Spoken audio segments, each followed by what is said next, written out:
الله الله أكبر الله الله الله أكبر لا إله إلا الله لا إله. آج سے کم و بیش 3500 سال قبل مصر میں فرعون نے بنی اسرائیل کو اپنا غلام بنا لیا تھا. جب حضرت موسیٰ علیہ السلام بنی اسرائیل کو غلامی سے نجات دلوانے کے لیے مصر سے نکلے تو فرعون انتہائی تکبر سے بنی اسرائیل کے تعاقب میں اپنی عظیم فوج کے ساتھ روانہ ہوا.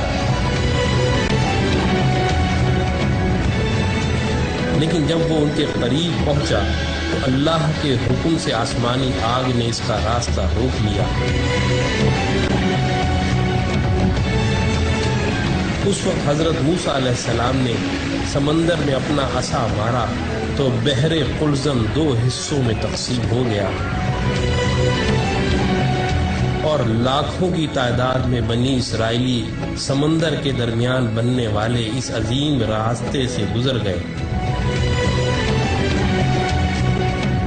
اور جب فرعون کی فوجوں نے اس خشک راستے سے گزرنا چاہا تو اللہ نے سمندر کو آپس میں ملا کر ان کو غرق کر دیا.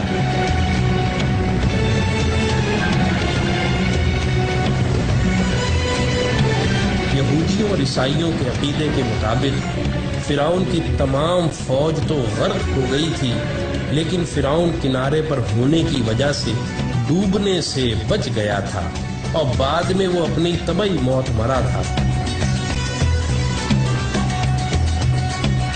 1898 میں مصر کی مشہور کنگز ویلی دریافت ہوئی،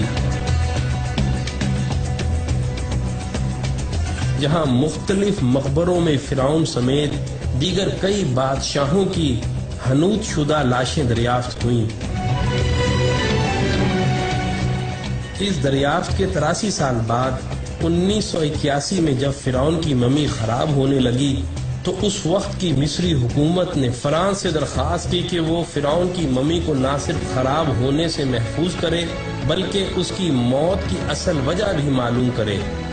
جب فرعون کی ممی کو ایئرپورٹ پر لایا گیا تو فرانسیسی صدر متران سمیت تمام وزراء، افواج کے کمانڈروں اور فوجی دستوں نے فرعون کی ممی کو اس طرح سلامی دی جیسے ایک عظیم بادشاہ کو دی جاتی ہے.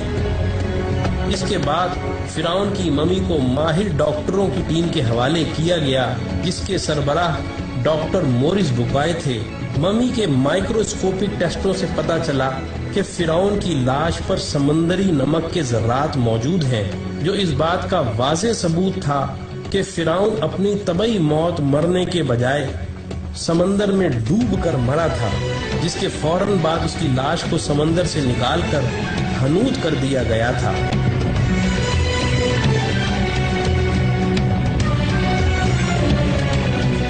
جب ڈاکٹر مورس بوکائے آخری رپورٹ مرتب کر رہے تھے تو ان کو بتایا گیا کہ مسلمانوں کی مقدس کتاب قرآن مجید میں لکھا ہوا ہے کہ اللہ نے فرعون کو غرق کر کے اس کی لاش کو عبرت کے لیے محفوظ کر دیا تھا.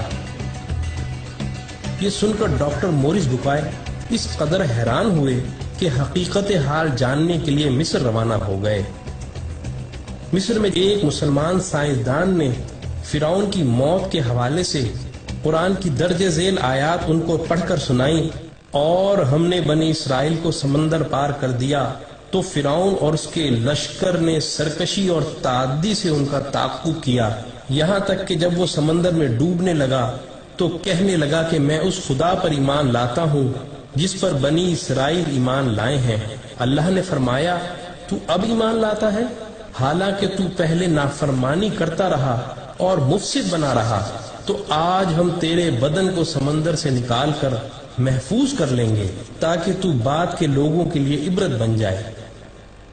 ان آیات کو سن کر انتہائی حیرت کے عالم میں ڈاکٹر مورس بوکائے کہنے لگے قرآن کا نزول فرعون کی موت کے 2000 سال بعد ہوا اور اس وقت اور آج تک کوئی فرعون کی ممی کے بارے میں نہیں جانتا تھا،